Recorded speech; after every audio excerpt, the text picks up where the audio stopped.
cara supaya kita bisa menciptakan first impression yang oke, yang baik pada saat pertama kali ketemu dengan orang. Oke, selamat datang di Mentor Public Speaking bersama dengan gue Samuel. Hari ini gue akan membahas tentang cara, ya, 10 cara untuk menciptakan daya tarik. Baru ketemu orang, langsung orang bisa respect sama kita, suka ya, mudah-mudahan suka sih. Tapi kalau respect sih ya, at least respect, dan setelah respect nanti bisa ningkat ke suka, dari suka bisa ningkat ke namanya trust. Dari situ kita bisa build relationship lebih lama dan lebih panjang.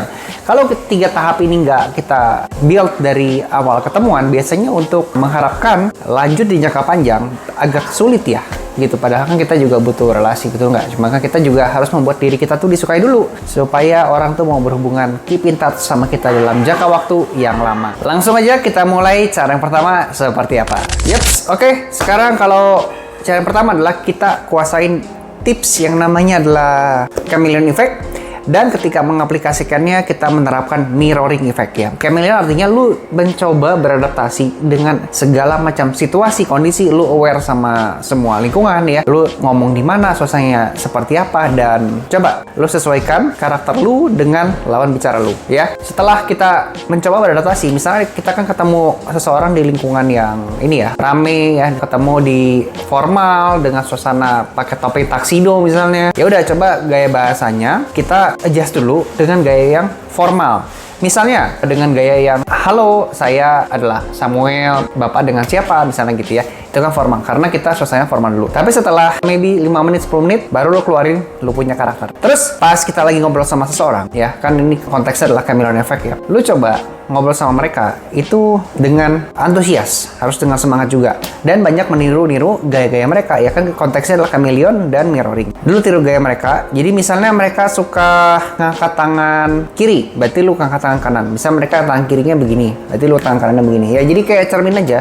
Terus posisi mereka yang bahu depannya dia maju yang kiri, misalnya lu maju yang kanan. Nah, dengan begitu nanti kita bisa menemukan like something chemistry gitu ya ketika ngobrol sama mereka, dan ketika chemistry kebangun baru kecocokan bisa terjadi gitu sih. Itu tips yang pertama ya, use chameleon untuk beradaptasi sama lingkungan, sama situasi. Habis itu kita tiru gaya mereka. Lalu part dari mirroring juga adalah kita mencoba mencari nih hot button dari lawan bicara kita ya. Jadi kan pasti pas lagi ngobrol ada kalanya kita melempar sebuah topik, misalnya topik olahraga. Oh, kayaknya pendek-pendek, kurang antusias, responnya kurang bagus gitu ya. Terus cenderungnya pengen ngalih ke topik yang lain. Nah, coba lagi lempar lagi topik misalnya tentang politik. Wah, masih lemes. Topik tentang kerjaan masih lemes, nggak nyambung gitu, kayak nggak smooth ngomongnya. Kemudian pas topik ngomonginnya anak, kok kayak bisa panjang ya? Oh, this is good nih. Nah, jadi kita kuncinya dalam membangun hubungan sama seseorang, mirroring itu ditujukan untuk membuat dia tuh ngomong lebih banyak sama kita ya. Semakin dia bisa ngomong banyak sama kita, itu level first impression bisa berubah jadi suka itu lebih cepat ya. Dan pada akhirnya ketika dia ngomong lagi lebih banyak sama kita, maka bisa kebangun yang namanya trust. Jadi trust, silakan lu mau ngapain terserah. Oke? Lanjut ke tips yang kedua. Agak sulit ya guys ya untuk kita berhubungan sama seseorang yang mukanya mesem, mukanya cemberut, mukanya jutek, kecuali dia tuh punya power ya, something like relasinya bagus, networkingnya bagus, kekayaannya oke, atau mungkin dia terkenal, atau mungkin dia punya otoritas tertentu yang membuat kita segan sama dia, dan mau nggak mau kita berhubungan sama orang tersebut ya, karena dia punya sesuatu lah ya di belakangnya. Tapi kalau kita tahu dia tuh nggak punya apa-apa di belakangnya, dan kita pertama kali ketemu dia dengan kondisi ya bete, jutek, ya biasanya sih males ya, apaan sih. Salaman aja cuma, oh hai, aku Samuel, kamu siapa? Budi. Oh iya, salam kenal apa, udah beres gitu, biasanya begitu. Makanya tips yang kedua, senyuman itu menjadi wajib ya. Use your teeth ya, kelihatan gigi, tunjukkan senyuman yang tulus, dan gunakan bahasa tubuh yang hangat dan terbuka ya. Jadi ya lu tegak, pede, confident, senyum gitu kan, tanyain nama siapa. Dan memang ini adalah tips yang simple banget, namun ketika lu implementasikan dengan bagus, coba perhatikan bedanya seperti apa ya. Lu coba testing deh kalau nggak percaya kata-kata gua. Yang pertama, lu pakai senyuman ya, senyumannya juga kelihatan gigi. Yang kedua, muka lu jutek. Coba lihat respon orangnya seperti apa. Taruhan ya. Yang pertama lebih welcome, lebih mau ngobrol lebih panjang, durasinya lebih panjang juga. Yang kedua langsung buru-buru pengen ganti teman yang lain buat ngobrol. Oke, kita lanjut ke tips yang ketiga. Pada dasarnya orang itu kan ini ya akan respect ketika kita memberikan sesuatu. Ya, biasanya begitu sih. Karena dia langsung kayak trigger, wah, dia kasih sesuatu nih. Cuma kan kita kalau baru pertama kali ketemu ya tanpa konteks apa-apa, terus langsung memberikan sesuatu, feels-nya aneh ya. Karena kita sering anggap sesuatu itu berupa benda, bener nggak? Di sini nggak harus kita memberikan benda, tapi kita bisa memberikan attention, perhatian, dan ini yang gue suka nih, apresiasi. Ya, apresiasi terhadap apa yang sedang dimilikinya. Ya, something like dia sudah mencapai di posisi sekarang dan he's good. Oke, bro, lu tuh keren banget sih bisa sampai sekarang. Rasanya apa sih? Itu juga apresiasi. Atau maybe pakaiannya kelihatannya mahal, bro. Ih, pakaian lu keren banget ya. Lu kayaknya level up nih kegantengannya gitu, misalnya gitu ya. Ya gitu-gitu aja, yang gitu-gitu ya. Dan itu komplimen yang tipis-tipis ya, membuat orang lebih respect sama kita. Oke? Jadi kuncinya adalah untuk menciptakan first impression yang baik, berikan komplimen berupa apresiasi aja. Ya, kalau kita kasih benda terasa aneh sih. Kecuali ya, sebelumnya kalian sudah ngobrol-ngobrol, terus lu membelikan sesuatu buat dia, itu terasa lebih ngeflow.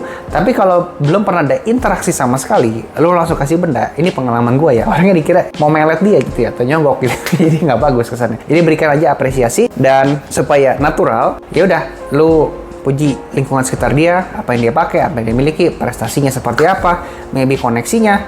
Bro, lu bisa kenal sama dia, itu orang susah banget loh. Itu mukanya kan jutek ya. Kok lu bisa sih kenal sama dia? Gue sih nggak bisa loh. Nah, kasih apresiasinya seperti itu. Oke, kebayang? Nanti kalau ada pertanyaan langsung komen di bawah aja ya. Kita lanjut tips yang keempat. Nah, di tips yang keempat ini, gue mau share tentang the power of touch. Oke? Lu tepuk bahunya, lu rangkul, atau mungkin tos bareng gitu ya. Atau ya salaman sih. Salaman kan udah formal ya.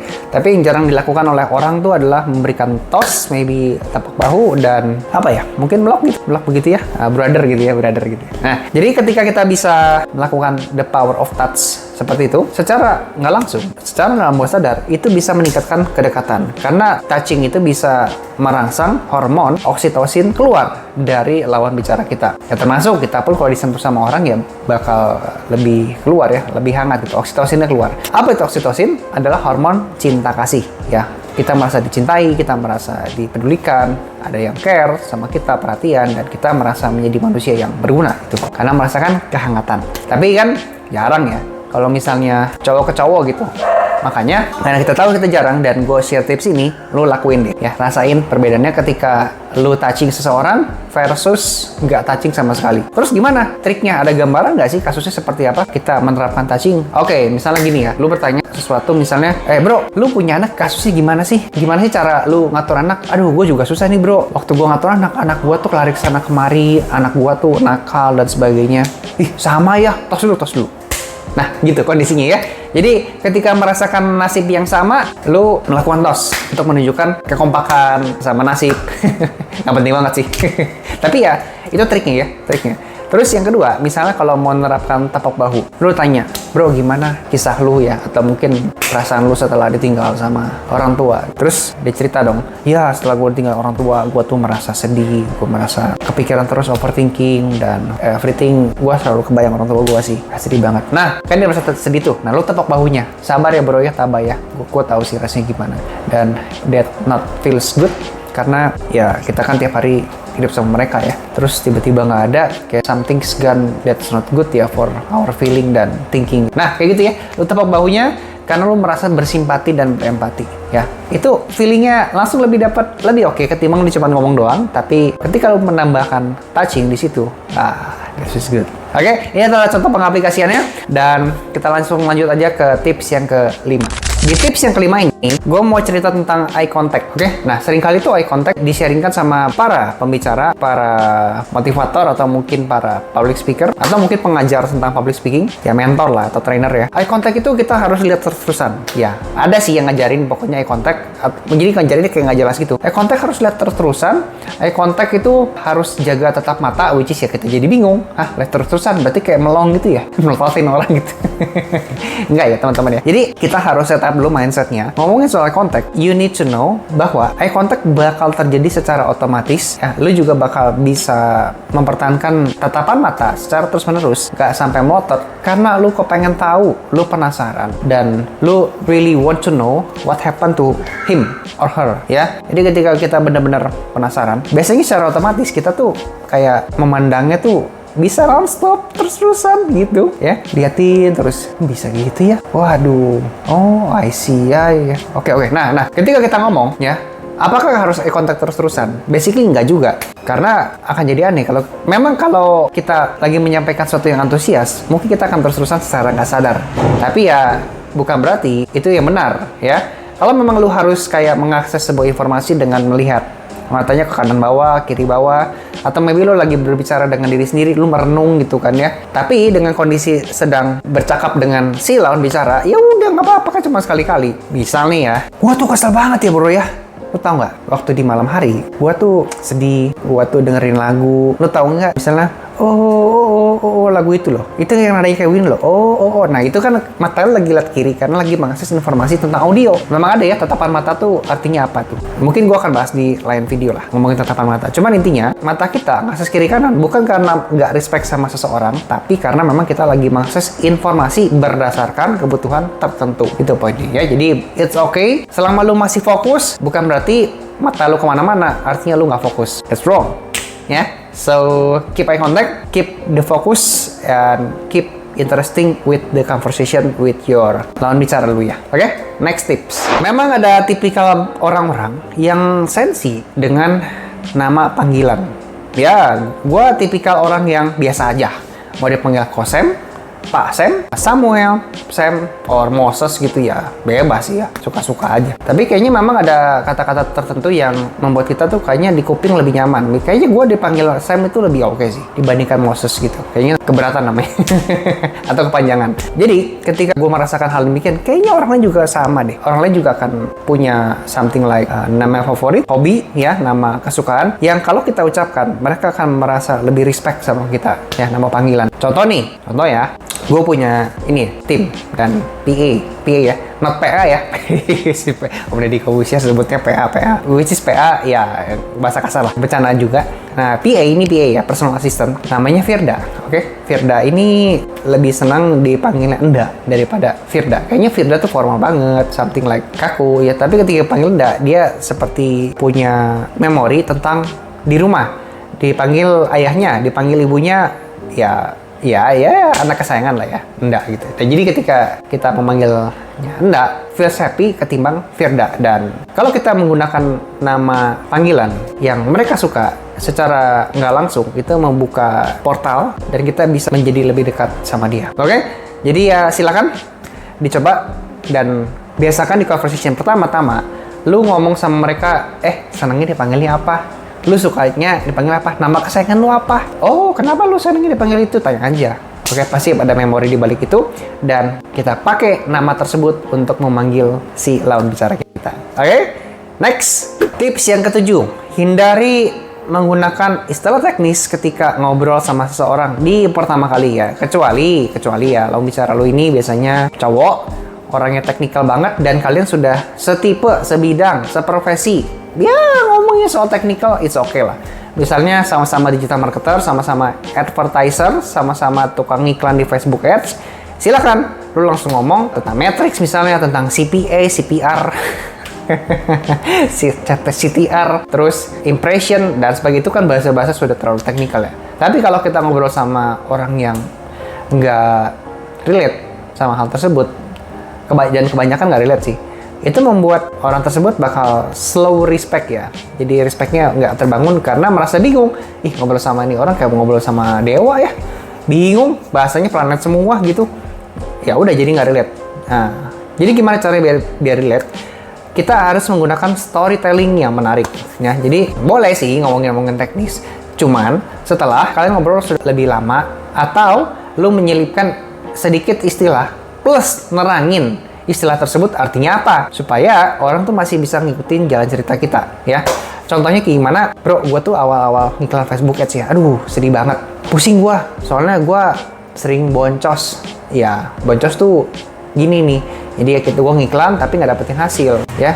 Jadi semenjak gue belajar nih sama mentor-mentor gue yang si A, si B, si C, akhirnya gue sekarang bisa ya lumayan lah, ada profitable lah. Terus ROAS gue juga oke nih.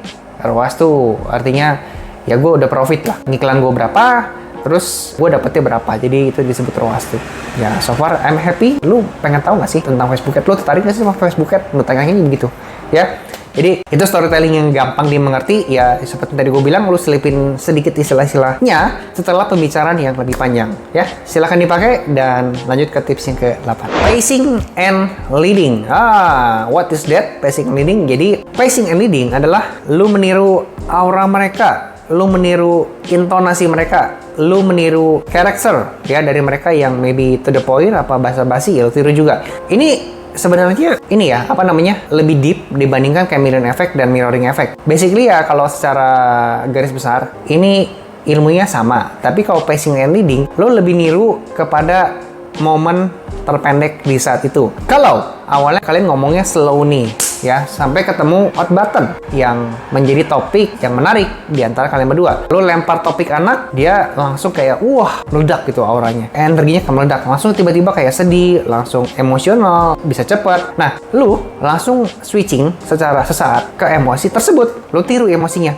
Dia sedih, lo langsung ikutan sedih. Ya, misalnya lo lempar topik digital marketing, ini orang langsung kayak hype sekali, langsung wah energinya gede banget. Emang ada yang suka begitu ya. Jadi ngomongin topiknya apa, lemes, tapi lempar topik tertentu langsung beda energinya. Langsung guys, tiru, switching sesaat ya, switching dengan seketika dan tiru gayanya. Dia antusias, lu antusias. Dia tiba-tiba emosional, sedih, menangis, lu juga ikut menangis. That's really good for the conversation. Langsung masuk dan lanjut ke tips berikutnya. Or, sekarang kita bisa juga menggunakan teknik yang namanya yes set. Biasa kan orang itu menjawab iya. Dan caranya untuk bisa dia menjawab iya, berarti kita harus memberikan pertanyaan yang memancing jawabannya iya. Ya, dengan begitu, kalian akan merasakan kesamaan secara alam bawah sadar. Kalau jawabnya enggak, kan itu cenderungnya nggak setuju, berarti nggak sama tuh ya. Kalau kalian makin sama, maka kedekatan makin cepat terjadi. Biasakan memberikan pertanyaan yang memancing jawabannya adalah iya. Contohnya, salam kenal bro. Iya, Samuel nih. Lu tadi ngerasa susah nggak sih parkir di sini? Iya, susah ya. Iya, nggak tahu ya kenapa ya. Soalnya biasanya gue aman loh. Oh, mungkin karena ada pesta kali ya. Iya. Lu tadi macet nggak kesini? Iya, macet ya. Iya ya. Terus tadi lu susah nggak milih baju? Gue bingung loh. Gue nggak biasa datang ke pesta kayak gini. Lu susah nggak milih baju? Iya, gue susah juga. Nah, jadi ketika banyak iya, secara nggak sadar kalian bakal merasakan kecocokan yang hakiki.